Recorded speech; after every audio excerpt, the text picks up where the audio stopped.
Imagina, poder identificar una moneda en tu bolsillo sin siquiera mirarla.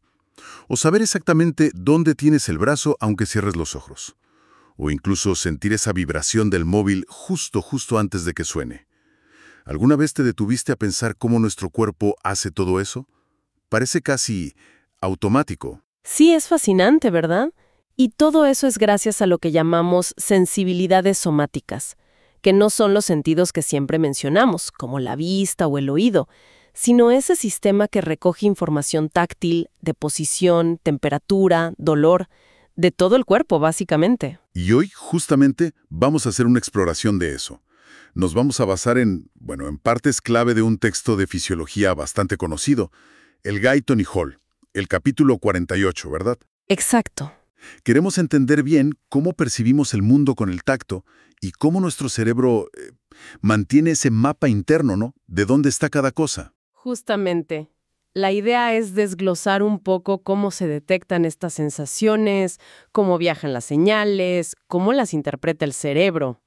Hoy nos vamos a centrar más que nada en el tacto, y en ese sentido increíble que nos dice dónde están nuestras partes del cuerpo, la propiocepción. Perfecto. Entonces, para empezar, ¿cómo? ¿Cómo se organizan? O sea, ¿cómo se clasifican estas sensaciones? Porque parece muchísima información. Sí, es bastante. Pero la clasificación principal, digamos, se basa en el tipo de estímulo. Por un lado, tenemos las mecanorreceptoras. Estas responden a la deformación mecánica. Ahí entra el tacto, la presión, la vibración y la propiocepción. Estas van a ser nuestras protagonistas hoy. Vale. Luego están las termorreceptoras, para el frío y el calor. Y la sensibilidad al dolor, o nocicepción, que se activa cuando hay daño. Entendido. Hoy nos quedamos con las mecanorreceptoras. Y mencionaste otras clasificaciones. Oí algo de propioceptiva, exterorreceptiva. Correcto, sí. Son como clasificaciones complementarias, digamos. Exterorreceptiva es lo que viene de la superficie del cuerpo. Propioceptiva tiene que ver más con el estado físico del cuerpo, la posición de las articulaciones, la tensión en los músculos, incluso el equilibrio, aunque a veces se considera aparte. Ajá. Y también están la visceral, de los órganos internos, y la profunda, que viene de tejidos como músculos, huesos. Pero hoy foco en tacto y posición. Vale, perfecto. Entremos entonces en el tacto, porque distinguimos entre, tocar algo suave, sentir una presión más fuerte o notar una vibración. ¿Son detectadas por receptores diferentes? Pues mira, aquí viene algo interesante. Aunque las percibimos como cosas distintas, resulta que el tacto, la presión y la vibración a menudo los detectan los mismos tipos básicos de receptores. Ah, ¿sí? Sí. La diferencia clave está en dónde están ubicados esos receptores y cómo se activan. El tacto suele ser por estímulos en la piel, más superficiales. La presión ya implica una deformación de tejidos un poco más profundos. Y la vibración... ¿Es solo una repetición rápida de la señal? Exactamente. La vibración es eso, el resultado de señales sensitivas que se repiten muy, muy rápido.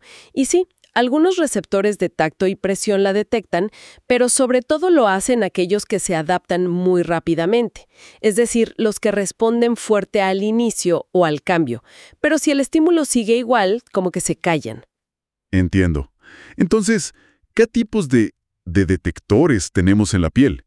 Porque recuerdo listas larguísimas del libro. Sí, hay varios, pero no hay que agobiarse. Pensemos más bien en su función. Por un lado están las terminaciones nerviosas libres. Son las más simples, las más extendidas, nos dan una idea general de tacto y presión. Son como los sensores básicos, digamos. Y luego vienen los más especializados. Correcto. Ahí tienes algunos que son como detectores de cambios súper sensibles. Se activan rapidísimo con un roce o una vibración y luego silencio. Por ejemplo, los corpúsculos de Meissner, que tenemos muchos en las yemas de los dedos, en los labios. Son geniales para notar cuando algo empieza a moverse sobre la piel, o para vibraciones de baja frecuencia. Ajá.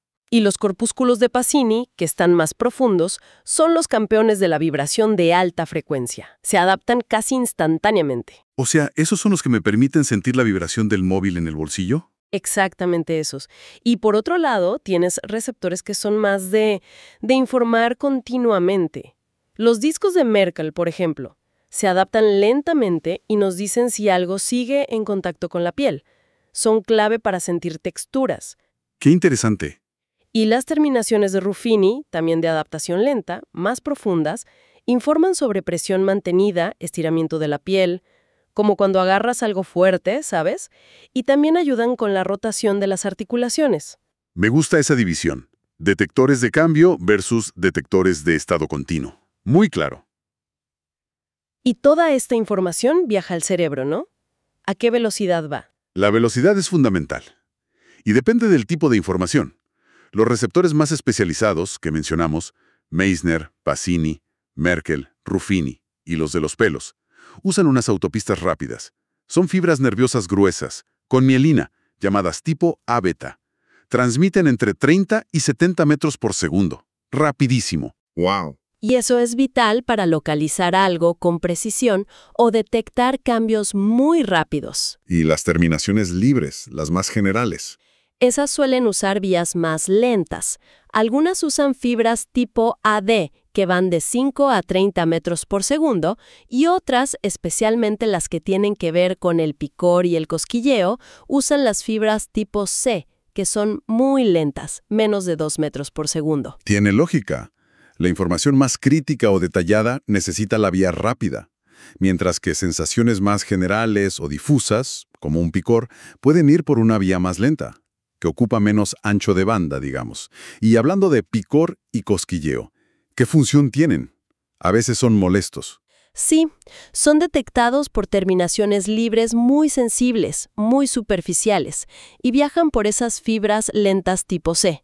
Su función más probable es alertarnos de estímulos muy ligeros en la piel. Imagínate un insecto caminando. Ah, claro. Provocan esa necesidad de rascarse, ¿no? Para eliminar la posible causa. Y a veces rascarse alivia aunque no quites nada. ¿Por qué pasa eso? Buena pregunta. Se cree que el rascado, si es un poquito fuerte, genera señales de dolor leve. Y parece que estas señales de dolor pueden, a nivel de la médula espinal, inhibir o como apagar las señales de picor. Es una interacción interesante entre sensaciones. Fascinante, de verdad. Bueno, una vez que se detecta la sensación, ¿cómo llega esa información hasta el cerebro? La gran mayoría entra a la médula espinal por las raíces dorsales de los nervios. Y desde ahí hay dos grandes autopistas principales que suben al cerebro. Son el sistema de la columna dorsal lemnisco-medial y el sistema anterolateral. Dos autopistas. Vale. ¿Y cuál es la diferencia fundamental entre ellas? Pensemos en la columna dorsal lemnisco-medial, la DCML, como si fuera un servicio de mensajería express, de alta fidelidad. Usa las fibras rápidas, las AB, y transporta información que necesita localización precisa y detectar cambios rápidos. Tacto fino, vibraciones, la propiocepción. Mantiene un mapa muy exacto del cuerpo. Entendido. ¿Y la otra, la anterolateral? Esta es más como un servicio de correo general, digamos. Transporta una variedad más amplia de sensaciones: dolor, temperatura, tacto más grueso o menos localizado, picor, cosquilleo. Usa fibras más lentas, las AD y la C. La localización es menos precisa, no discrimina tan finamente las intensidades. Es un sistema crucial, por supuesto, pero menos detallado en espacio y tiempo. Vale, clarísimo. La vía express, DCML para detalles finos y rápidos, y la vía general, anterolateral, para dolor, temperatura, tacto grueso. Sigamos la ruta express, la DCML. ¿Cómo viaja una sensación táctil fina, digamos, desde mi dedo hasta el cerebro? Bien, la fibra A-beta entra en la médula y directamente asciende por la columna dorsal de ese mismo lado, sin cruzar todavía. Sube hasta el bulbo raquídeo, que está en la base del cerebro. Ahí hace sinapsis, se conecta con otra neurona, en los núcleos de la columna dorsal. Y allí es donde cruza al otro lado. Exacto. Las neuronas que nacen ahí, las de segundo orden, cruzan inmediatamente al lado opuesto del tronco encefálico y ascienden formando un tracto llamado lemnisco-medial. Este viaja hacia arriba por el tronco encefálico, recoge información similar de la cabeza que viene por el nervio trigémino y llega finalmente al tálamo. El tálamo, esa gran estación de relevo en el cerebro. Justo, una estación clave. ¿Y del tálamo a dónde va la señal? Del tálamo, las neuronas de tercer orden proyectan la señal a la corteza somatosensitiva primaria. También se le llama SI. Está ubicada en el lóbulo parietal, justo detrás de una ranura importante, la cisura central. Y esta vía, la DCML, mencionaste que mantiene un mapa del cuerpo, la somatotopía, ¿no? Precisamente, a lo largo de toda la vía, desde la médula hasta el tálamo, las fibras están organizadas espacialmente. Las que vienen de las piernas van por un lado, las de los brazos por otro. Y como cruzaron en el bulbo, el lado izquierdo del cuerpo termina representado en el tálamo y en la corteza del lado derecho, y al revés. Perfecto. Llegamos a la corteza SI. Y ahí es donde encontramos el famoso homúnculo sensitivo, esa figura humana toda distorsionada, con manos y labios enormes. ¿Por qué es así? Sí, el homúnculo. No es una distorsión al azar, ¿eh? El tamaño de cada parte del cuerpo en ese mapa de la corteza es directamente proporcional a la densidad de receptores sensitivos especializados que hay en esa zona del cuerpo real. Ah, claro. Tenemos muchísimos receptores supersensibles en los labios y en las yemas de los dedos. Por eso ocupan tanto espacio cortical. Más receptores significa más capacidad de análisis, más detalle. Entiendo. Y la corteza misma está organizada en capas y también en columnas. ¿Qué significa eso para procesar la sensación? Sí, la corteza tiene 6 capas horizontales. Y en la asta, las neuronas se organizan además en columnas verticales. Imagina pequeños cilindros de neuronas. Cada columna parece estar dedicada a procesar un tipo específico de sensación, presión, estiramiento, tacto ligero, pero de un punto muy, muy concreto del cuerpo. ¡Wow! La información llega del tálamo a la capa IB, y de ahí se distribuye a otras capas para distintas funciones. Algunas se comunican con el otro hemisferio, otras envían señales a estructuras motoras y otras incluso mandan señales de vuelta hacia abajo, al tálamo, para modular la propia entrada sensorial. Es una microorganización increíble. Es impresionante la complejidad. ¿Y qué pasa si se daña esta área S? Pues se pierden capacidades críticas. La persona afectada no puede localizar bien las sensaciones en el cuerpo, solo de forma muy general. Tampoco puede juzgar bien grados finos de presión, ni el peso de los objetos, ni reconocer objetos solo por el tacto. Eso se llama astereognosia. Tampoco valora bien las texturas. Se pierde todo el análisis detallado. Pero mencionaste antes que, curiosamente, el dolor y la temperatura se conservan bastante bien, aunque mal localizados. Correcto.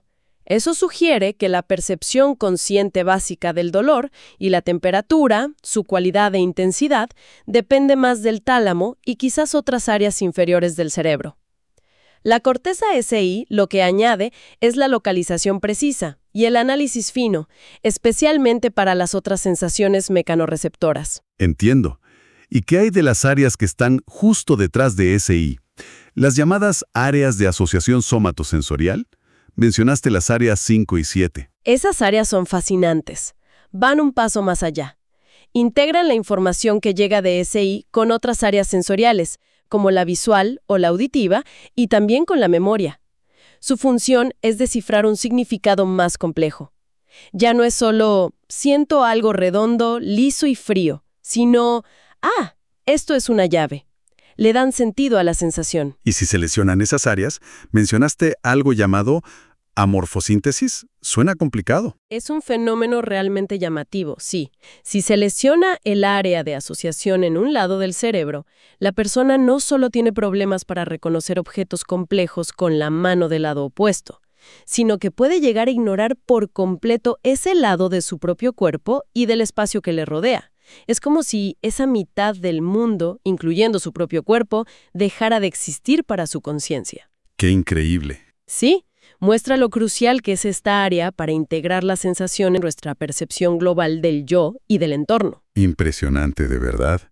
Cambiando un poco, pero relacionado con la precisión, mencionaste la discriminación de 2 puntos. Poder sentir 2 agujas separadas por 1 milímetro en el dedo, pero necesitar 5 o 6 centímetros en la espalda. ¿Cómo logra el cerebro esa nitidez donde la necesita? Bueno, además de la densidad de receptores que ya comentamos, hay un mecanismo neuronal clave llamado inhibición lateral. Inhibición lateral. Sí. Imagina que una neurona se activa mucho por un estímulo. Pues esa neurona, además de excitar a la siguiente en la vía, envía señales inhibitorias a las neuronas vecinas, a las de al lado. Es como si subiera su voz y al mismo tiempo mandara callar un poco a las que están alrededor. ¿Y para qué sirve eso? ¿Cuál es el efecto? El efecto es acentuar el contraste, enfocar la señal, evita que la activación se disperse demasiado. En la prueba de los 2 puntos, ayuda a que las señales de cada aguja se mantengan como picos de activación bien separados y nítidos. Así podemos distinguirlas como 2 puntos, en lugar de sentir una mancha difusa. Es un principio súper importante en muchos sistemas sensoriales. Muy ingenioso el sistema. ¿Y cómo manejamos el rango tan enorme de intensidades? O sea, desde una caricia que apenas se siente hasta una presión muy fuerte. El sistema usa varias estrategias. Una es reclutar más fibras nerviosas a medida que aumenta el estímulo. Es la sumación espacial. Más intensidad, más neuronas activadas. Otra es la forma en que responden los propios receptores, que a veces son más sensibles a cambios pequeños cuando la intensidad es baja. Y también entran en juego principios psicofísicos, como la idea de que percibimos los cambios de intensidad de forma relativa, no absoluta. A veces se describe con relaciones logarítmicas o con la llamada ley de la potencia. Esto nos permite funcionar bien en rangos de intensidad muy amplios sin que el sistema se sature. Entendido. Ahora, si te parece, cambiemos un poquito el foco hacia la propiocepción. Ese sentido de la posición corporal que mencionamos al principio. ¿Cómo sabemos dónde están nuestros brazos o piernas sin necesidad de mirarlos? Claro, la propiocepción es fundamental. Nos da básicamente 2 tipos de información. Por un lado, el sentido de la posición estática, saber dónde están las partes del cuerpo cuando están quietas, la orientación entre ellas. Y por otro lado, la sinestesia, que es la percepción del movimiento. No solo que se mueve, sino también a qué velocidad se mueve. ¿Y qué receptores usa el cuerpo para obtener esa información? Pues mira, es una combinación muy inteligente de varias fuentes. Participan receptores táctiles de la piel, que son muy importantes, por ejemplo, en los dedos para saber cómo estamos agarrando algo. También participan receptores que están más profundos, cerca de las articulaciones, como algunas terminaciones de Ruffini y corpúsculos de Pacini. Pero unos jugadores cruciales aquí son los usos musculares. ¿Los usos musculares? Sí, son pequeños sensores que están dentro de los músculos y detectan cuánto se estira el músculo. Como el estiramiento del músculo cambia directamente con el ángulo de la articulación que mueve, los usos son una fuente de información vital y muy precisa sobre la posición articular. Tiene sentido. Y para la velocidad del movimiento, para la sinestesia, tanto los usos musculares como los corpúsculos de Pacini, con esa adaptación rápida que tienen, son especialmente importantes. Detectan muy bien los cambios. Al final, el cerebro integra todas estas señales de la piel, de las articulaciones, de los músculos, para calcular continuamente dónde está cada parte del cuerpo y cómo se está moviendo. Es increíble. Fundamental para cualquier movimiento coordinado, desde caminar hasta escribir. Ahora, volvamos un momento para cerrar el círculo de las vías, a la otra gran autopista, la vía anterolateral. Recordamos que llevaba dolor, temperatura, tacto grueso, picor, cosquilleo. Exacto. Y recordemos sus características clave. Es más lenta que la DCML, la localización espacial es peor, y la discriminación de intensidades también es menor. Es un sistema más, digamos, burdo, pero esencial para esas modalidades. Y anatómicamente, sus fibras entran en la médula, cruzan casi inmediatamente al lado opuesto y ascienden por la parte anterior y lateral de la médula. Y terminan en el mismo sitio del tálamo que la vía DCML, la vía Express. No exactamente igual. Parte de la información de tacto grueso sí va a la misma zola principal del tálamo, al complejo ventrovasal, donde se junta con la del DCML. Pero muchas otras fibras de la vía anterolateral, sobre todo las que llevan información de dolor, terminan en otras áreas del tálamo, los núcleos intralaminares, por ejemplo, y también se proyectan muy extensamente a la formación reticular del tronco encefálico. Ajá. Esto sugiere que el procesamiento central para el dolor, por ejemplo, es diferente, quizá más distribuido o con una conexión más directa con sistemas de alerta o emocionales que el procesamiento del tacto fino. Mencionaste el tálamo varias veces. Parece que es mucho más que una simple estación de relevo, ¿no? Definitivamente. El tálamo tiene cierta capacidad para discriminar sensaciones, sobre todo las más groseras, por sí mismo. Y como dijimos antes, parece ser esencial para la percepción consciente del dolor y la temperatura, incluso si la corteza estuviera dañada.